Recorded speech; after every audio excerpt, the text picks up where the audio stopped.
آپ سب پر سلامتی ہو. میں یاسر رشید ہوں اور آپ میرا وی لاگ دیکھ رہے ہیں. ناظرین، پاکستان میں شیر ایک باری پھیر کے نعرے. بھارت میں کچھ لوگ سوشل میڈیا پہ یہ مطالبہ کر رہے ہیں کہ بھارت پہ حکمرانی کرنے والے پہلے مغل بادشاہ ظہیر الدین بابر کے دور کا ذکر جو ہے وہ تاریخ کی کتابوں سے ختم کیا جائے. کیوں؟ یہ لوگ کتابوں سے مغلوں کو ہٹاؤ ہیش ٹیگ کا استعمال کر کے ٹویٹر، مختلف سوشل میڈیا پلیٹ فارمز کے اوپر یہ مہم چلا رہے ہیں کہ 16ویں اور 17ویں صدی کی مغلیہ سلطنت کا ذکر ختم کرنے کی باتیں ہو رہی ہیں. مغلیہ سلطنت نے جنوبی ایشیا میں اسلام مذہب اور مسلم فن و تہذیب کو پھیلایا تھا.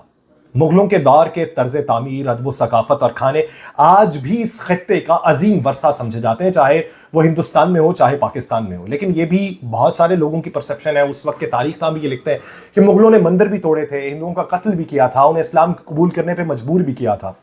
اس ہیش ٹیگ کی مقبولیت میں اس وقت اضافہ ہوا جب انسانی وسائل کی وزیر سمرتی ایرانی نے اپنی تقریر کے اندر پرائمری اسکول کی تاریخ کی کتابوں پہ اعتراض اٹھاتے ہوئے کہا کہ ان کتابوں میں ملک میں مذہبی تناؤ کو گمراہ کن طریقے سے پیش کیا گیا اور ہندو راجا شیواجی کی بے حرمتی کی گئی، جبکہ انہیں ایک قومی ہیرو کے طور پہ دکھایا جانا چاہیے. اس کے بعد اس نے پوری ایک کمپین نے زور پکڑا. مغلوں بادشاہوں کے نام نہاد دولت اسلامیہ کا دوسرا روپ سامنے لانے کی باتیں ہوتی رہیں اور اس کے خاتمے کی باتیں ہو رہی. تو کیا آپ تہذیب کو ختم کر سکتے ہیں؟ کیا ان کے دور کے جو عطیہ کیا گئے کھانے تھے جسے آپ کھا کے اپنے پیٹ کی جہنم کی آگ کو بجھاتے ہیں، کیا اسے ختم کر پائیں گے؟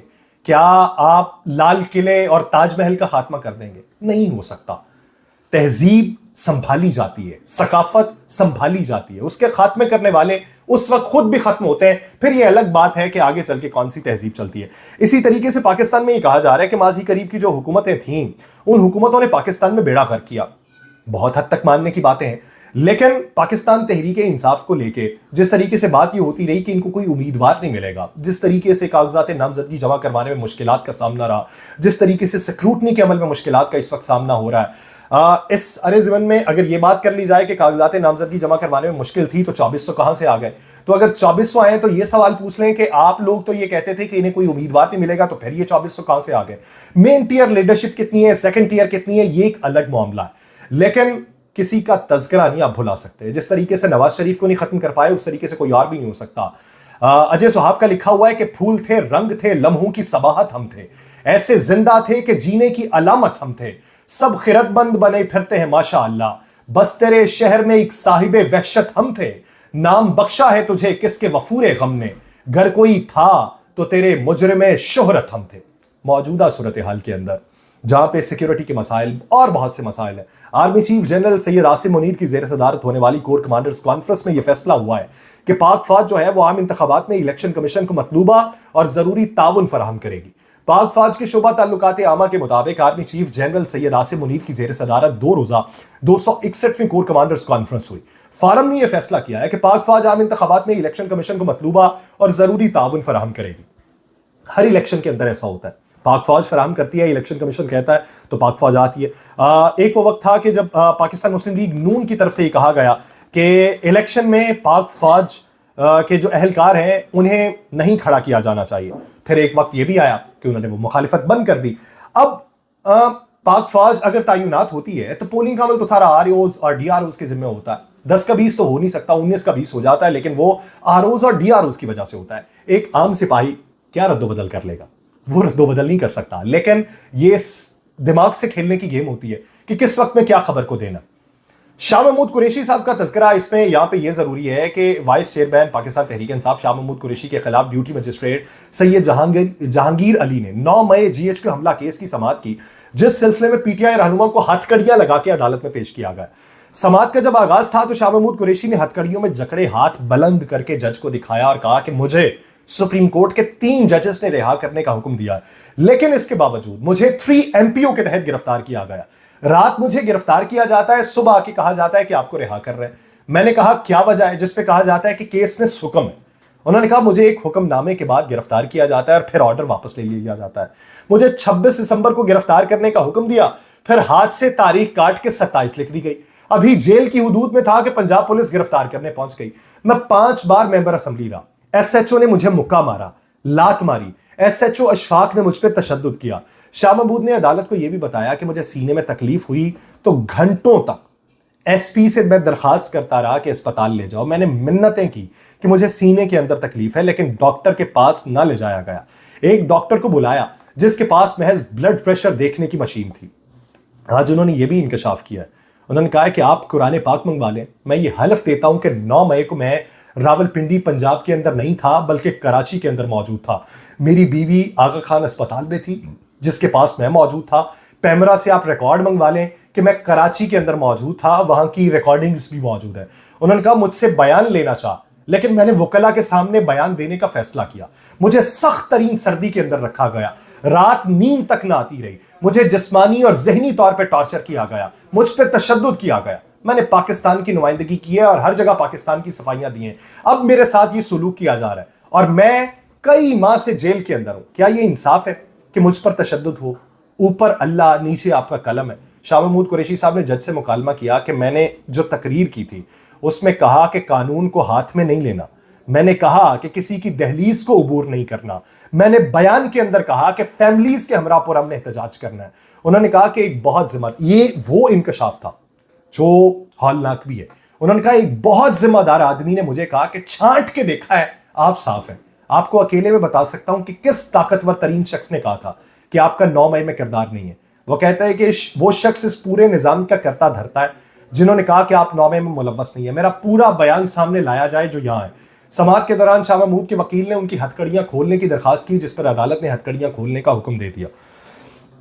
ایک طرف شاہ محمود قریشی صاحب یہ خبر آتی ہے، دوسری طرف آرمی چیف والی خبر آتی ہے کہ جس میں فوج تعینات کی جائے گی، وہ معمول کے مطابق ہے۔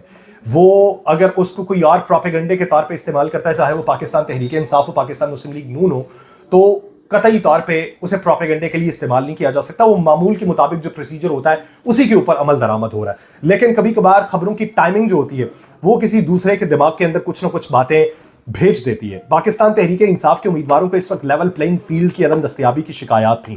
پاکستان مسلم لیگ نون اس وقت برسر اقتدار آنے کی باتیں کر رہی ہے، وہ بات کہ ہماری بات ہو گئی ہے، لیکن اس کا دوسرا رخ یہ ہے کہ پی ٹی آئی امیدواروں کے لیول پلینگ فیلڈ نہ ملنے یا عدم دستیابی کی شکایت پہ الیکشن کمیشن نے ایکشن لیا ہے۔ پی ٹی آئی کے تحفظات کے حوالے سے الیکشن کمیشن نے چیف سیکرٹری اور انسپیکٹر جنرل پنجاب کو مراسلہ لکھا ہے۔ الیکشن کمیشن کے اس مراسلے کے اندر یہ بات کی گئی ہے کہ کاغذات نامزدگی کی جانچ پڑتال میں امیدواروں اور ان کے تائید کنندگان کی حفاظت کو یقینی بنایا جائے۔ مراسلے میں یہ بھی کہا گیا کہ کسی سیاسی رہنما یا جماعت کو اس بنیادی حق سے محروم نہیں کیا جا سکتا۔ اب اس کے ساتھ ساتھ چیئرمین سینٹ کی صدر مملکت سے ملاقات کا ہونا اور اس کے بعد منصور علی خان کا یا بیرسٹر علی گوہر کا یہ بیان دینا کہ ہواؤں کے رخ تبدیل ہو چکے ہیں۔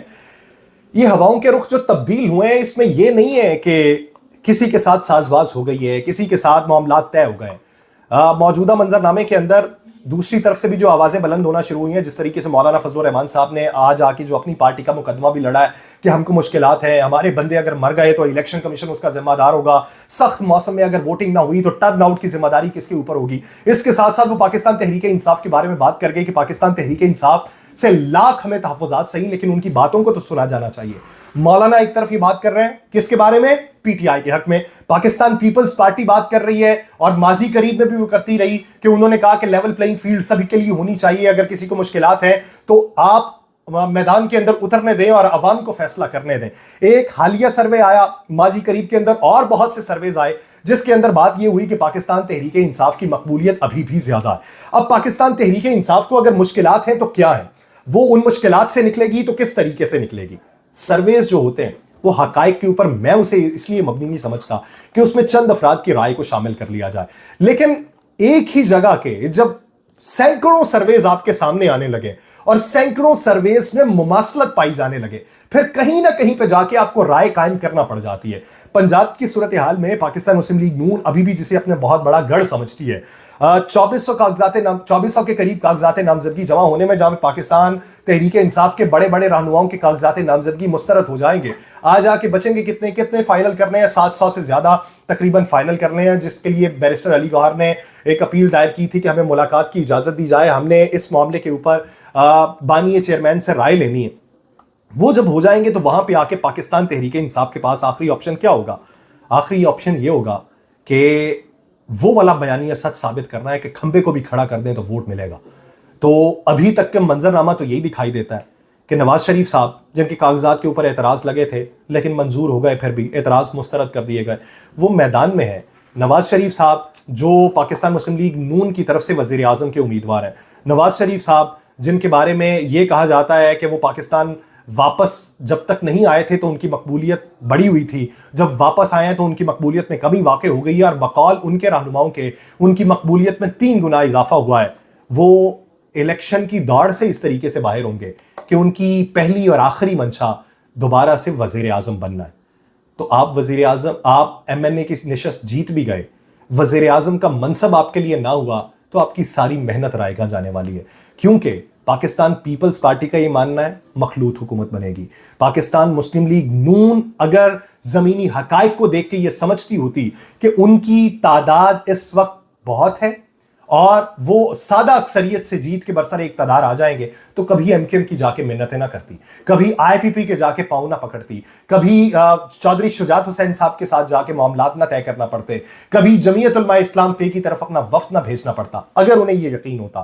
اب وہ سادہ اکثریت سے نہیں آ سکتے تو انہیں ایک قومی حکومت بنانے کی پوزیشن میں آنا ہے، تو اس کے لیے وہ تمام جماعتوں سے رابطوں میں ہے۔ تو ادھر پاکستان پیپلز پارٹی بلاول بھٹو زرداری کو وزیر اعظم کا کینڈیڈیٹ سمجھتی ہے، تو کس طریقے سے ممکن ہے کہ آپ کو حکومت بنانے میں پاکستان پیپلز پارٹی کا ساتھ لینا پڑے اور وہاں پہ کمپرومائز وہ بلاول بھٹو زرداری پہ کر دیں؟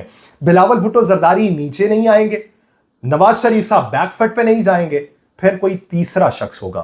یاد کیجئے اس ملاقات کو جو آصف علی زرداری صاحب سے فیصل وابڈا صاحب کی ہوئی۔ فیصل وابڈا صاحب وہ جو تمام سیاسی جماعتوں کے بارے میں ایک ہی رائے رکھتے تھے اپنے ایک بڑے انٹرویو میں اور ایک بڑی پریس کانفرنس کے اندر، وہ جب جا کے ملے ہیں اور اس کے بعد سب سے پہلے پاکستان پیپلز پارٹی نے اپنی انتخابی مہم کا اعلان کیا ہے، اور بلوچستان کے اندر سے وہ لوگ جو پاکستان مسلم لیگ نون سے وعدے وعید کر چکے تھے اب وہ بڑی تعداد کے اندر پاکستان پیپلز پارٹی سے ہاتھ میں لا رہے ہیں، تو میاں صاحب کے لیے تو سب سے بڑی پریشانی ہے۔ پاکستان تحریک انصاف کو لیول پلئنگ فیلڈ تو ملے گی، دکھاوا تو ایک ہے، لیکن اس دکھاوے کا عنصر تب نمایاں کیا جائے گا جب وقت قریب تر ہوگا، جب حتمی فہرستوں کا اجرا ہو جائے گا، جب دودھ کا دودھ اور پانی کا پانی ہو جائے گا کہ کس حلقے میں کون سا امیدوار مضبوط ہے، تب پتہ چلے گا کہ پاکستان مسلم لیگ نون کے ایک بڑے برج کے سامنے پاکستان تحریک انصاف نے ایک عام ورکر کو میدان میں اتارا ہے۔ کھمبے والا بیانیہ تب مضبوط کرنا ہے، دیکھیے کب مضبوط ہوگا اور اس مضبوطی میں کیا ابھر کے سامنے آتا ہے، اور کیا ماضی کے کسی نام کو مٹایا جا سکتا ہے؟ کیا پاکستان مسلم لیگ نون کے تاحیات قائد میاں نواز شریف کو مائنس کرنے کی جتنی بھی کوششیں تھیں اس کے اوپر عمل ہوا تھا؟ اگر نہیں ہوا تھا تو پھر پی ایم ایل این کو بھی سوچنا چاہیے کہ اب بھی نہیں ہو سکتا۔ مجھے دیجیے اجازت، اللہ نے کے پاس۔